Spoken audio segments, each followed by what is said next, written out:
എന്ന് പറഞ്ഞ ആളിനെ എനിക്ക് അറിഞ്ഞൂടാ. ഒന്ന്.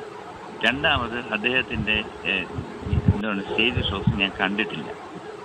പിന്നെ എനിക്ക് അതിനെപ്പറ്റി അങ്ങനെ ഒരു വിലയിരുത്താൻ ഞാൻ ആളല്ല. കാരണം വെച്ച് കഴിഞ്ഞാൽ ഞാൻ പറഞ്ഞല്ലോ, സ്വയം നന്നാകുക എന്നുള്ളതല്ലാതെ. ഫ്രണ്ട്സ്, എല്ലാവർക്കും നമ്മുടെ പുതിയൊരു വീഡിയോയിലേക്ക് സ്വാഗതം. കുറച്ച് കാര്യങ്ങൾ പറയാട്ടോ, അതിനുശേഷം നമുക്ക് വീഡിയോയിലേക്ക് ഇറക്കാം. നമ്മുടെ വീഡിയോയ്ക്ക് അടിയിലായിട്ട് വന്ന കമൻറ്റുകളാണ് പറയാട്ടോ. ഒരുവിധപ്പെട്ട തേറി കമൻറ്റൊക്കെ ഞാൻ അങ്ങ് ഡിലീറ്റ് ചെയ്യും, അവിടെ ഇട്ടേക്കത്തില്ല. അത് ഞാൻ പറയാറുള്ളതാണല്ലോ. ഇതിൽ നമ്മുടെ പ്രണവ് അവരൊരു ഹോട്ടലിൽ കയറി ഫുഡ് കഴിച്ചതിൻ്റെ മീനിൻ്റെ വില എത്ര രൂപയായതിൻ്റെ പേരിൽ ഞാനൊരു വീഡിയോ ചെയ്തിട്ടുണ്ടായിരുന്നു. ഒരു 3600ഓളം പേര് അത് കണ്ടു. അപ്പം അതിൽ എനിക്ക് വന്നൊരു കമൻറ്റാണ്, എന്താ ആദ്യമേ മീനുള്ള ഭക്ഷണം കാണുമ്പോഴുള്ള കൊതി നിങ്ങൾ ആദ്യം നിർത്തുക, അതിനുശേഷം നിങ്ങൾ വീഡിയോ ചെയ്യുക. അങ്ങനെ എന്തോ നിങ്ങൾ ഒരു കാര്യം ചെയ്യണം, ഒരു ക്യാമറ ഓണാക്കി വെച്ചിട്ട് ഒരു സബ്ജക്റ്റ് പറയാനായിട്ട് ഇരിക്കുക. പുതിയ ആളുകൾ ഒന്നിരുന്ന് നോക്കുക. അപ്പോൾ എത്രമാത്രം നിങ്ങൾക്ക് അതിനായിട്ട് ഒരു ടെൻഷനല്ല, ചിലപ്പോൾ നിങ്ങൾക്ക് കണ്ടിന്യൂഷൻ നഷ്ടപ്പെടും. അപ്പം നമ്മളിങ്ങനെ പറയും, അതൊരു കൊതിയല്ല. അതിപ്പോൾ ആ ഒരു വീഡിയോ മാത്രമല്ല, ഏതൊരു വീഡിയോ എടുത്താലും നമുക്കൊരു നിർത്തുമ്പോഴും തുടങ്ങുമ്പോഴും ഒക്കെ ഒരു ചെറിയ സ്റ്റാർട്ടിങ് ആ ഒരു പ്രോബ്ലം ഉണ്ടാകാറുണ്ട്. അതുപോലെ തന്നെ നിങ്ങളുടെ വായിൽ വെള്ളം ഓടുന്നുണ്ടല്ലോ, അതൊക്കെ സത്യം പറഞ്ഞാൽ എന്തൊരു കമൻറ്റാണ് നട്ടത്. വെറുതെ നമ്മൾ ഇറിറ്റേറ്റ് ചെയ്യാനായിട്ട് എന്തെങ്കിലും എഴുതണമല്ലോ എന്ന് പറഞ്ഞിട്ട് എഴുതുന്നവരാണ് കേട്ടോ. അത് ഞാൻ ജസ്റ്റ് ഒന്ന് പറഞ്ഞതേ ഉള്ളൂ. ഭക്ഷണം കാണുമ്പോഴുള്ള കൊതിയോ ആർത്തി അങ്ങനെയുള്ള കാര്യങ്ങളൊന്നും ഇല്ല. ആ കമൻറ്റ് ഇട്ട ആൾക്ക് കാണുന്നുണ്ടോ എന്നൊന്നും എനിക്കറിയില്ല, എന്നാലും ഞാൻ പറഞ്ഞതേ ഉള്ളൂ. അതുപോലെ തന്നെ വേടൻ എന്ന് പറയുന്ന വ്യക്തിയെ എനിക്ക് ആ പാട്ട് കടലമ്മ കരഞ്ഞ് ആ പാട്ട് ഇഷ്ടമാണ്. പക്ഷേ എനിക്ക് വേടന സത്യം പറഞ്ഞാൽ ഞാൻ കണ്ടിട്ടില്ല. പക്ഷെ എനിക്ക് ആ പാട്ട് ഭയങ്കര ഇഷ്ടമായിരുന്നു. ഞാൻ കഴിഞ്ഞ വീട്ടിൽ പറഞ്ഞിട്ടുണ്ടായിരുന്നു, എനിക്ക് ആ പാട്ട് പാടി. അപ്പോൾ ആരായാലും നമ്മളൊരു പാട്ട് ഇഷ്ടപ്പെടുമ്പോൾ അത് പാടിയ ആളുകളെയൊക്കെ നമുക്ക് ഇഷ്ടപ്പെടുമല്ലോ. അത്ര മാത്രമേ ഉള്ളൂ. ഇപ്പോൾ ഇന്ന് വന്നൊരു പ്രശ്നം നമ്മൾ കണ്ടത്, നമ്മുടെ MG ശ്രീകുമാർ വേടൻ ആരാണ് എന്ന് ചോദിക്കുന്ന ഒരു ചോദ്യവും അതിൻ്റെ ഭാഗമായിട്ട് എനിക്കറിയില്ല, വേടനെ ഇഷ്ടപ്പെടുന്നവരായിരിക്കണം. ഫുള്ളായിട്ട് നമ്മുടെ MG ശ്രീകുമാറിൻ്റെ ഫുള്ള് തെറി പറയുന്ന കമൻറ്റുകളാണ് കേട്ടോ കിടക്കുന്നത്. ഇപ്പം ഒരു സാധാരണ ഇപ്പോൾ MG ശ്രീകുമാറിനെ സംബന്ധിച്ചിടത്തോളം സോഷ്യൽ മീഡിയയിലൊക്കെ ഒരുപാട് വൈറലാണ്. ഒരുപാട് കാര്യങ്ങൾ എല്ലാം വിരൽ തുമ്പിൽ ലഭിക്കുന്ന ഒരു വ്യക്തിയാണ്. എല്ലാ കാര്യങ്ങളും അറിയാവുന്ന വ്യക്തിയാണ്. അപ്പോൾ ആ വ്യക്തിക്ക് വേടനെ അറിയില്ല എന്ന് പറഞ്ഞു കഴിഞ്ഞാൽ ചിലപ്പോൾ അതുകൊണ്ടായിരിക്കണം വേടൻ്റെ ഫാൻസിന് അത് ഇഷ്ടപ്പെടാതെ പോയത്. പക്ഷേ നിങ്ങളൊരു നാട്ടിൻപുറത്തോട്ട് ഇറങ്ങിയിട്ട് ഒരു അമ്മൂമ്മ എടുത്തോ, അല്ലെങ്കിൽ ചെറിയ ഒരു വീട്ടിൽ പുറത്തൊന്നും ജോലിക്ക് പോകാത്ത ഒരു ചേച്ചിയുടെ അടുത്തോ ചേട്ടൻ്റെ അടുത്തില്ല വേണ്ട ചേച്ചിയുടെ അടുത്തോ ചോദിക്കുകയാണ് വേടൻ ആരാണെന്ന് അറിയാമോ എന്ന് വെച്ച് കഴിഞ്ഞാൽ അവർക്കറിയാൻ ചാൻസ് ഒന്നുമില്ല. ഈ സ്മാർട്ട് ഫോണൊന്നും ഉപയോഗിക്കാത്തവർക്ക് ഈ വേടനെ കുറിച്ച് അറിയണമെന്നില്ല. അപ്പം പക്ഷേ MG ശ്രീകുമാർ അങ്ങനെ അല്ല. എന്നാലും ചിലപ്പോൾ MG ശ്രീകുമാർ കണ്ടിട്ടുണ്ടായിരിക്കില്ല, ചിലപ്പോൾ കേട്ടിട്ടുണ്ടായിരിക്കില്ല. അദ്ദേഹം പറഞ്ഞ സത്യമായിരിക്കാം. അതിപ്പോൾ അറിയാമോ അറിയത്തില്ലേ എന്ന് പറയുന്നത് വലിയൊരു സംഭവമായിട്ട് ഇത്ര പ്രശ്നമാക്കേണ്ട കാര്യമാണെന്ന് എനിക്ക് തോന്നുന്നില്ല. എന്തായാലും MG ശ്രീകുമാർ എന്താണ് വേടനെ കുറിച്ച് പറയാം. വേടനെ കുറിച്ചല്ല, MG ശ്രീകുമാർ സംഗീതത്തിനെ കുറിച്ചും ഈ ലഹരി ഉപയോഗിക്കുന്നതിനെ കുറിച്ചൊക്കെ ഒരു ഇൻ്റർവ്യൂവിൽ പറയുന്നുണ്ട്. നമുക്ക് അതിൻ്റെ കുറച്ച് ഭാഗങ്ങളൊന്ന് കണ്ടിട്ട് വരാം. പോലെയുള്ള ഓൺ സ്റ്റേജ് പെർഫോമൻസ് അതിഗംഭീരമായി നടത്തുന്ന ആളുകൾക്ക് ലഹരിയുടെ പിൻബലം ആവശ്യമുണ്ടോ ശ്രീ MG ശ്രീകുമാർ? ഇപ്പോൾ വേടന്റെ വിഷയം നമ്മൾ ചർച്ച ചെയ്യുമ്പോൾ ഇതൊരു പ്രധാനപ്പെട്ട ചോദ്യമായി നമ്മുടെ മുന്നിൽ നിൽക്കുകയാണ്. ഞാൻ എൻ്റെ വ്യക്തിപരമായ കാര്യം പറയുന്നു, മറ്റേ വേടൻ എന്ത് ചെയ്യുന്നു എന്നുള്ളതല്ല, അല്ലെങ്കിൽ ബാക്കിയുള്ള ആർട്ടിസ്റ്റുകൾ എന്ത് ചെയ്യുന്നു എന്നുള്ളതിനെ കുറിച്ച് ഞാൻ പറയുന്നില്ല. എൻ്റെ വ്യക്തിപരമായ കാര്യം പറഞ്ഞു കഴിഞ്ഞാൽ, കഴിഞ്ഞ 45 വർഷമായിട്ട് ഞാൻ ഈ ഫീൽഡിലുണ്ട്. ഞാൻ കേരളത്തിൽ പോവാത്ത സ്ഥലങ്ങളില്ല. കാരണം ഗാനമേളയാണ് എൻ്റെ അന്നം. വിദേശ രാജ്യങ്ങളിലും സ്വദേശത്തുമായിട്ട് എത്ര ഗാനമേള ചെയ്തിട്ടുണ്ടെന്ന് എനിക്കൊരു കണക്കുമില്ല. അതെല്ലാവർക്കും അറിയുകയും ചെയ്യാം. മാത്രമല്ല, എൻ്റെ പ്രോഗ്രാം എന്ന് പറഞ്ഞു കഴിഞ്ഞാൽ ഞാൻ കയറിക്കഴിഞ്ഞാൽ എൻ്റെ സംഗീതമാണ് എൻ്റെ ലഹരി. കാരണം കയറിക്കഴിഞ്ഞാൽ തീരുന്നവരെ ഞാൻ എൻ്റെ മുമ്പിലിരിക്കുന്ന പ്രേക്ഷകരെ അല്ലെങ്കിൽ ആസ്വാദകരെ രസിപ്പിക്കുക എന്നുള്ള ഒരൊറ്റ ഉദ്ദേശമായിട്ട് ഇന്ന് വരെയും ഈ 45 വർഷമായിട്ട് 4 ദിവസം മുമ്പുള്ള ഗാനമേള നമ്മുടെ കോഴിക്കോടുണ്ടായിരുന്നു. അതിനു വരെയും ഒരു തുള്ളി ലഹരി ഞാൻ കഴിച്ചിട്ടില്ല, ഇനി അങ്ങോട്ട് കഴിക്കുകയും. സംഗീതമാണ് എൻ്റെ ലഹരി. അല്ലാതെ ലഹരി കഴിച്ചുകൊണ്ട് ഞാൻ എൻ്റെ പ്രോഗ്രാമിന് ഞാൻ ഇന്ന് വരെ ഞാൻ കഴിക്കില്ല. ഞാനെന്നല്ല, എൻ്റെ ഗുരുനാഥന്മാരായാലും ദാസേട്ടനായാലും ജേട്ടനായാലും അതുപോലെ ഇപ്പം ഞാൻ സമം എന്ന മ്യൂസിക് അസോസിയേഷൻ്റെ വൈസ് ചെയർമാനാണ്. ദാസേട്ടനാണ് ചെയർമാൻ. ഞങ്ങളവിടെ 120 പാട്ടുകാരുണ്ട്. അവരാരും തന്നെ ഇത്തരത്തിലൊരിക്കലും ഒരു ലഹരി ഉപയോഗിച്ചുകൊണ്ടൊന്നും വേദിയിൽ കയറുന്നു. കാരണം നമുക്ക് സംഗീതം എന്ന് പറയുന്നത് സരസ്വതിയാണ്. നാവിൽ സരസ്വതി വിളയാടണമെങ്കിൽ പ്രാർത്ഥന വേണം. അപ്പം നമ്മളൊക്കെ വിശ്വസിക്കുന്ന ആ രീതിയിൽ വിശ്വസിച്ച് പോകുന്ന പഴമക്കാരാണ് നമ്മൾ. അപ്പോൾ ഒരിക്കലും ഈ ഒരു സംഗീതമാണ് നമ്മുടെ ലഹരി. ഇപ്പം ഞാൻ പാടുമ്പം, ഞാൻ കൊടകാവി ആയാലും അല്ലെങ്കിൽ വേറെ വേൽമുരുക പാടുമ്പോഴും എനിക്കുണ്ടാകുന്ന ഒരു പവർ, അത് ജനങ്ങൾ അവിടെ നിന്ന് കൈയടിച്ച് കിട്ടുമ്പോൾ ഉണ്ടാകുന്ന ഒരു ലഹരി, അതാണ് എൻ്റെ ലഹരി. ഒരിക്കലും എല്ലാ ചെറുപ്പക്കാരോടും ഉള്ള എൻ്റെ ഒരു വിനീതമായ അഭ്യർത്ഥനയാണ്, ഒരിക്കലും ഈ ലഹരിക്ക് അടിമപ്പെടരുത്. കാരണം വേറൊന്നുമല്ല, നിങ്ങൾ അങ്ങനെ വല്ലതും ഉണ്ടെങ്കിൽ അത് ഒരിക്കലും നമ്മളൊരു വേദിയിൽ എന്നുണ്ടെങ്കിൽ അത് ശീലമാക്കരുത് എന്നുള്ളൊരു ചെറിയ വിനീതമായ അഡ്വൈസാണ്. അത് സ്വയം തീരുമാനിക്കുന്നതാണ് എല്ലാവരും.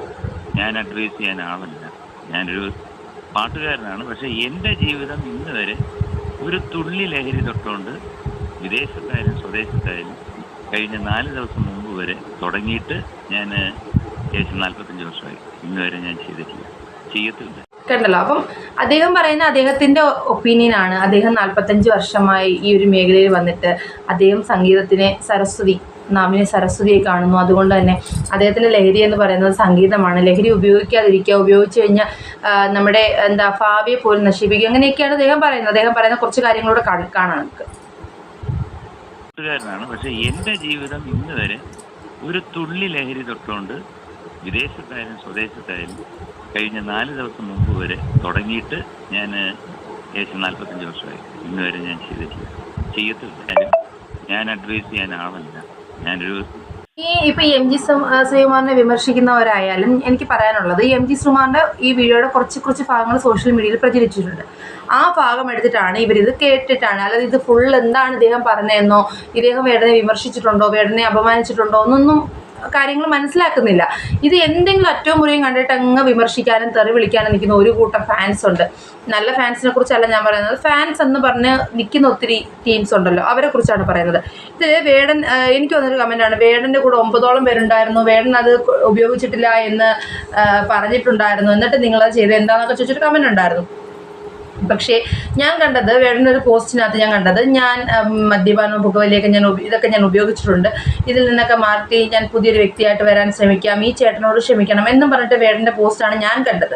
അതുപോലെ തന്നെ വേടൻ ആ ന്യൂസ് കാണുന്ന സമയത്ത് വേടൻ പറയുന്നുണ്ട് ഞാനിത് ഉപയോഗിച്ചിട്ടുണ്ട് എന്നാണ് ആ ഒരു വാർത്തയിൽ ഞാൻ കേട്ടത്. ഇനി എൻ്റെ തെറ്റാണോ അതോ അതിന് ഫേക്കായിരുന്നോ എന്നൊന്നും എനിക്കറിയില്ല. ഞാൻ കണ്ടത് അതങ്ങനെയാണ്, അതുകൊണ്ടാണ് ഞാൻ ആ കാര്യം പറഞ്ഞത്. പക്ഷേ വേടനോട് എനിക്ക് പ്രത്യേകിച്ച് യാതൊരുവിധ വിരോധങ്ങളോ മറ്റു കാര്യങ്ങളോ ഒന്നും വരേണ്ട കാര്യമില്ല.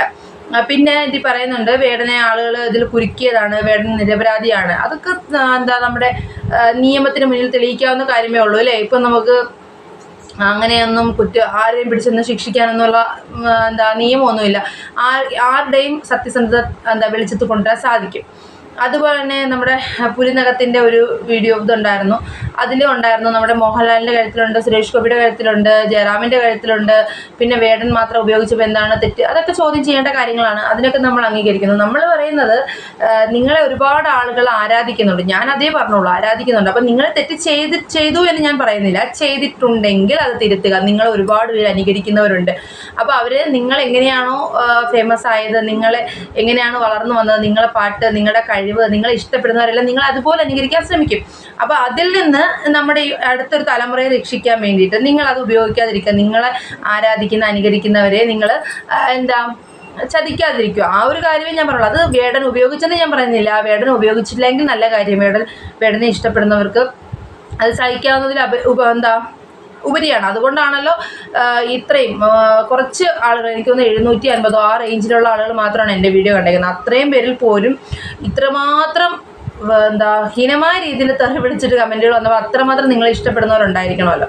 പിന്നെ ഒരുവിധപ്പെട്ടെല്ലാം ഫേക്കാണ്, ഇതൊന്നും കറക്റ്റ് ആയിട്ടുള്ള ഐഡിയസ് ഒന്നും അല്ല. ഇന്നലെയും മെനഞ്ഞാന്നൊക്കെ ആയിട്ട് എടുത്തെറി വിളിക്കാൻ വേണ്ടി മാത്രം. അവരിതൊന്നും കണ്ടിട്ട് പോലും കാണില്ല. അതിനകത്തുള്ള തമ്പനയിലോ അല്ലെങ്കിൽ ആ തുടക്കത്തിൽ എന്താണോ പറയുന്നത് അത് മാത്രം കേട്ടിട്ടായിരിക്കണം ഈ വിമർശനത്തിൽ വന്നിരിക്കുന്നത്. ആ വീഡിയോ ഫുള്ള് കണ്ടവരാരും തെറി വിളിക്കാൻ വരുമെന്ന് എനിക്ക് തോന്നുന്നില്ല.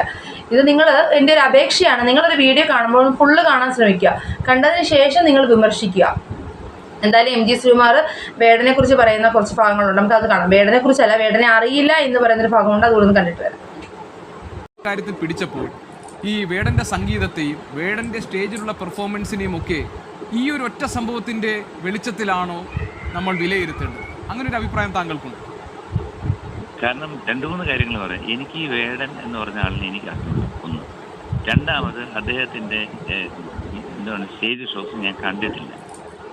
പിന്നെ എനിക്ക് അതിനെപ്പറ്റി അങ്ങനെ ഒരു വിലയിരുത്താൻ ഞാൻ ആളല്ല. കാരണം വെച്ച് കഴിഞ്ഞാൽ ഞാൻ പറഞ്ഞല്ലോ, സ്വയം നന്നാകുക എന്നുള്ളതല്ലാതെ നമുക്കാരും നന്നാക്കാൻ പറ്റില്ല. ഇതിൽ എനിക്ക് വലിയ തെറ്റായിട്ട് എൻ്റെ അഭിപ്രായമാണ് കേട്ടോ. നമ്മൾ റിയാക്ഷൻ വീഡിയോസ് എന്ന് പറയുമ്പോൾ നമ്മൾ നമ്മുടെ അഭിപ്രായം എടുത്താണ് റിയാക്ട് ചെയ്യുന്നത്. അല്ലാതെ ഇപ്പം എനിക്ക് വേറൊരാൾ പറഞ്ഞ സംഭവം എടുത്ത് റിയാക്ട് ചെയ്യുകയല്ല. നമ്മളൊരു ഇൻസിഡൻറ്റ് ഉണ്ടെങ്കിൽ അതിൽ എൻ്റെ അഭിപ്രായമാണ് ഞാൻ പറയുന്നത്. അപ്പോൾ എനിക്ക് ഇപ്പം ഈ MG ശ്രീകുമാർ പോലുള്ള അതിൻ്റെ കലാകാരൻ അതിലൊന്നും നമ്മൾ ഒരു തരത്തിലുള്ള മോശം, അതായത് ഇങ്ങനെയുള്ള കാര്യങ്ങളൊന്നും എങ്ങും കേട്ടിട്ടില്ല. അതിനെക്കുറിച്ച് പറയുന്നുണ്ടല്ലോ, MG ശ്രീകുമാർ പറയുന്നുണ്ട്. ഇപ്പോൾ MG ശ്രീകുമാറിൻ്റെ ഒരു പാട്ട്, ഇപ്പോൾ MG ശ്രീകുമാറിനെ അറിയാത്തവരുണ്ടോ എന്ന് ചോദിച്ചാൽ അദ്ദേഹത്തിൻ്റെ ഓരോ പാട്ടിലും അദ്ദേഹം വളരെയധികം ഫേമസ് ആണ്. ഒരുപാട് സ്റ്റേജ് ഷോകൾ ചെയ്തിട്ടുണ്ട്, പറഞ്ഞിട്ടില്ല. അയാൾ എത്ര സ്റ്റേജ് ഷോ ചെയ്തിട്ടുണ്ടെന്ന് അയാൾക്ക് പോലും അറിയില്ല. അത്രമാത്രം നമ്മുടെ സ്റ്റേജ് ഷോകളൊക്കെ ചെയ്തിട്ടുള്ള വ്യക്തിയാണ് അദ്ദേഹം. ഒരിക്കൽ പോലും അത് ഉപയോഗിച്ചിട്ടില്ല എന്നാണ് പറയുന്നത്. ഇപ്പോൾ ഒരുവിധപ്പെട്ടവരൊക്കെ ഉപയോഗിക്കുന്നുണ്ട്.